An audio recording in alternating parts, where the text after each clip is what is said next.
हम आए यहाँ पे एक front load automatic washing machine check करने के लिए। देख लीजिए क्या हाल है।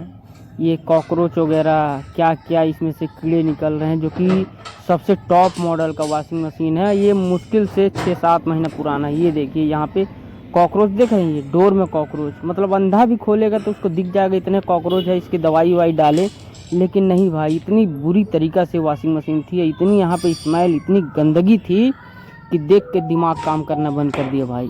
इसका गैस की कट गया था, चेंज करने आए थे। ये देख रहे हैं, ये देखिए आप नीचे ये कैसे भाग रहे हैं कीड़े, मतलब काम करने का हिम्मत टूट गया भाई।